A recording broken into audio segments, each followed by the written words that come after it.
kasus ini harus diselidiki, kemudian langsung diurus secara hukum positif dan juga diselesaikan dengan hukuman. Video ini dikirimkan dan ingin disebarluaskan karena sang pengirim itu meminta keadilan untuk anak yang ada di dalam videonya. Tinggal diapain? Apa yang terjadi pada Yesa?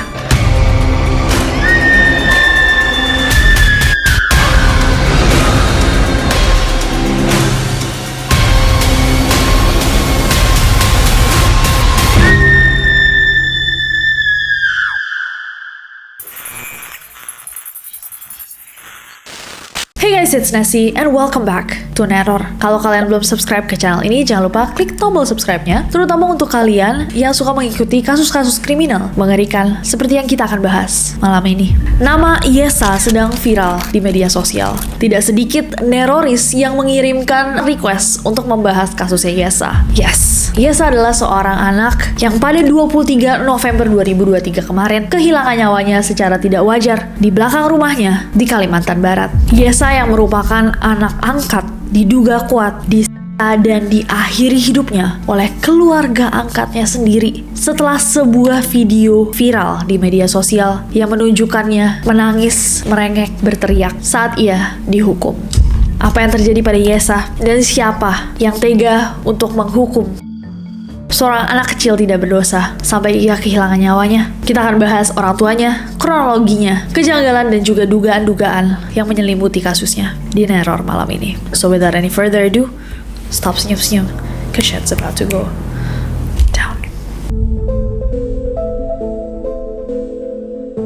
Jadi, Yesa yang berusia 7 tahun ini adalah anak ketujuh dari 8 bersaudara. Ibu kandungnya itu bernama Ibon dan ayah tirinya bernama Hamali. Nah, apparently di Kalimantan, atau lebih tepatnya kalau Yesa nih ada di Kalimantan Barat, ada satu adat guys yang bernama adat pengangkat anak. Seperti namanya, adat ini membiarkan orang mengangkat anak dari kerabat-kerabat dekatnya yang mungkin kekurangan resources atau mereka bisa menjanjikan anak ini bisa mendapatkan kehidupan lebih baik daripada di keluarga asalnya. Sebenarnya nggak banyak penjelasan yang bisa aku temukan pas kita riset ini. Jadi kalau misalkan kalian lebih mengerti, mungkin kalian tinggal di Kalimantan atau bagian dari suku Dayak, boleh banget guys ditulis di bawah. Sebenarnya adat pengangkatan anak ini apa kriterianya, kenapa dilakukan, dan apa tujuannya. Coba please bantu kita mengerti. Intinya, Yesa ini akhirnya diangkat guys menjadi anak dari sepasang suami istri, Yulianto sama Susianti. Dan Yesa diangkat menjadi anak waktu dia umurnya baru 5 tahun. Tapi ketika ketua adatnya ditanyakan, dia tuh mengatakan bahwa sebenarnya adat untuk mengangkat Yesa menjadi anak dari pasangan ini tuh belum sempurna. Masih dikatakan dia diangkat dengan cara adat barang 4 real. Sehingga sebenarnya orang tua kandungnya Yesa itu masih boleh banget untuk mengawasi anaknya. Tapi yang jelas pastinya nggak ada orang tua yang bisa menyangka apa yang mampu terjadi kepada buah hati mereka. Ini adalah timelinenya. Jadi akun Instagram @liputanpontianak itu mengupload sebuah video pada hari Minggu tanggal 26 November kemarin. Kepada akun Instagram itu ternyata ada satu sumber anonim yang mengirimkan sebuah video.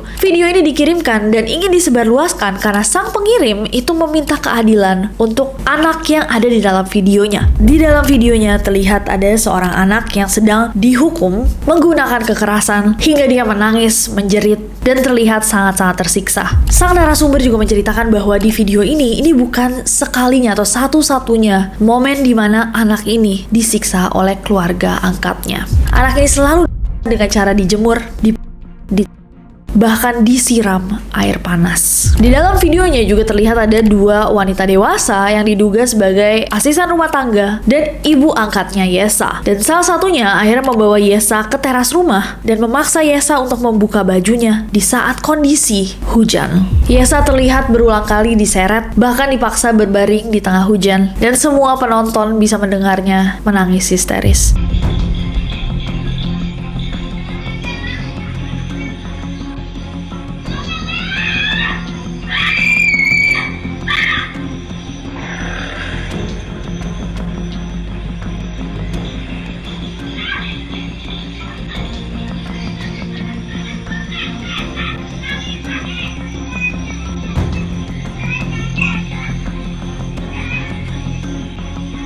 Video ini akhirnya viral dan banyak banget orang yang gak percaya apa yang benar-benar terjadi di dalam video itu. Bagaimana seseorang bisa sekeji itu. Gak dikit orang-orang yang mencoba mencari tahu sebelum akhirnya terkuak bahwa Yesa sudah kehilangan nyawanya pada tanggal 23 November 2023. Menurut seorang narasumber dan juga teman dari orang tua angkatnya Yesa ditemukan dalam keadaan mengapung, tidak sadarkan diri di belakang rumahnya saat air sedang pasang. Diceritakan juga bahwa Yesa pada saat itu sedang dihukum di belakang rumahnya. Sementara orang tua angkat dan anak kandungnya tertidur, dia dibiarkan di luar sendirian.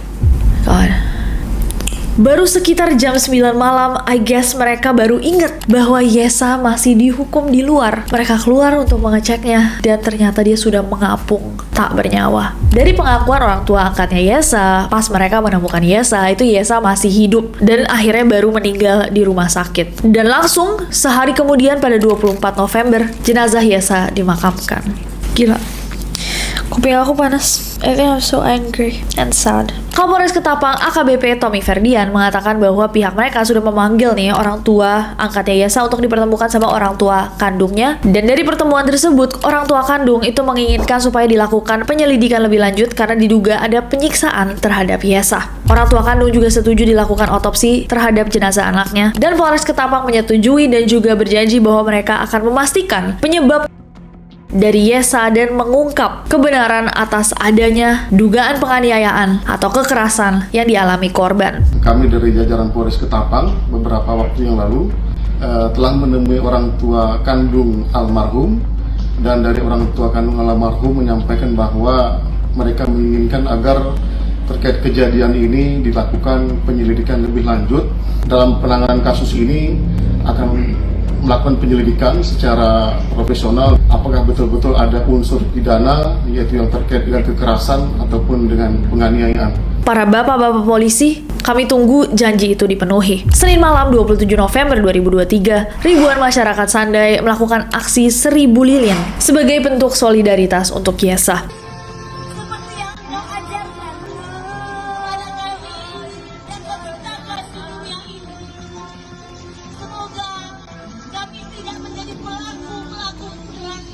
Mereka juga meminta pihak berwenang untuk segera mengusut kasus ini.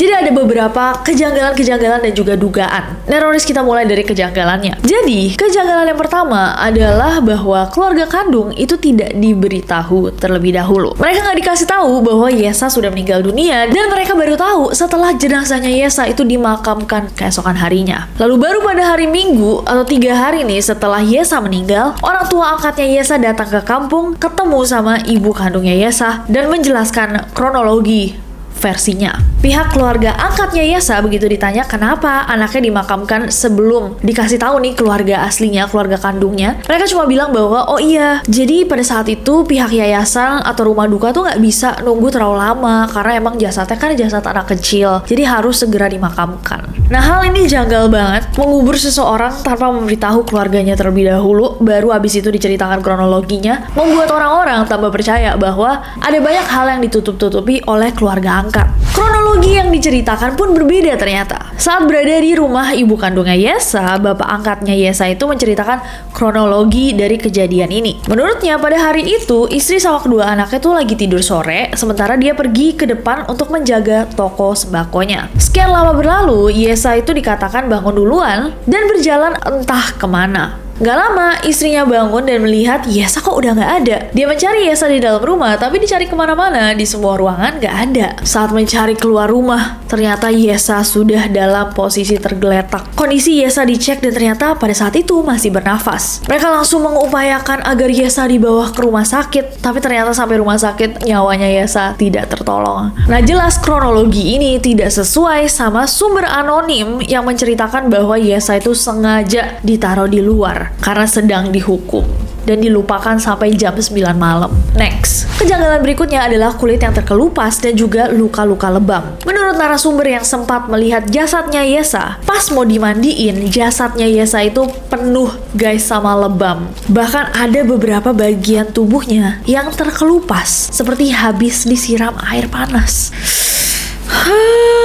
Dia juga menambahkan bahwa beberapa hari sebelum Yesa kehilangan nyawanya, dia tuh kelihatan memakai plester di jarinya. Yesa juga diketahui selalu datang ke sekolah itu memakai masker, diduga untuk menutupi luka-luka yang ada di wajahnya.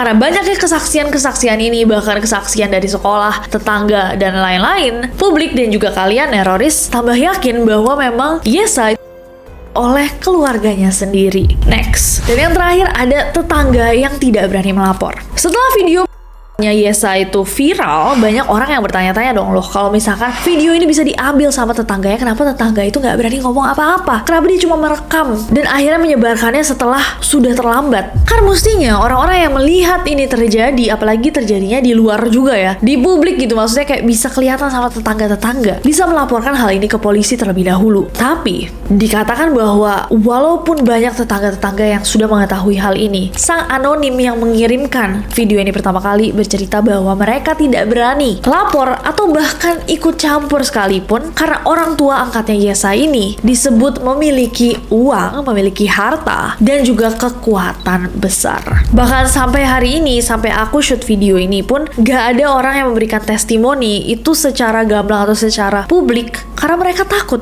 Mungkin dalam komunitas-komunitas kecil banyak sekali orang yang gak berani bersuara ketika mereka tahu bahwa keselamatannya juga bisa terancam selama uang bisa mengalahkan keadilan. Tapi tentunya aku, NCC, Neroris, kita memiliki harapan besar dari para penegak hukum di Indonesia. Bapak-bapak polisi yang bertugas, kami titipkan cerita-cerita yang kami bahas agar para korban dan juga kita semua mendapatkan keadilan. Dan juga saat ini, jajaran Satreskrim Polres Ketapang sudah melakukan pemeriksaan secara intensif terhadap para saksi, termasuk orang tuanya Yesa. 28 November 2023, pihak berwenang juga sudah melakukan pembongkaran dari makamnya Yesa untuk dilakukan proses otopsi. Pada hari ini, Selasa, tanggal 28 November 2023, kami juga telah melakukan autopsi terhadap jenazah almarhum. Selain menunggu hasil penyelidikan para pemangku adat, juga saat ini masih saling berkoordinasi untuk menyepakati sanksi adat apa yang akan diberikan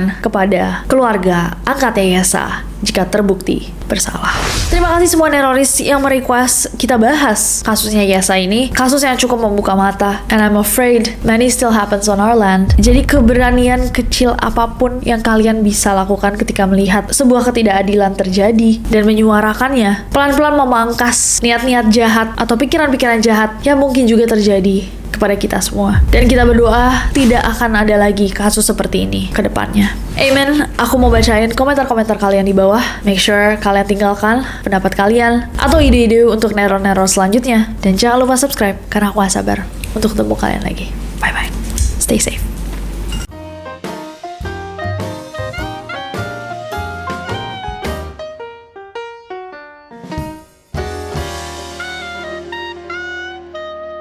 Apa yang terjadi Kapolres Ketapang AKBP seorang wanita video ini dikirimkan dan ingin disebarluaskan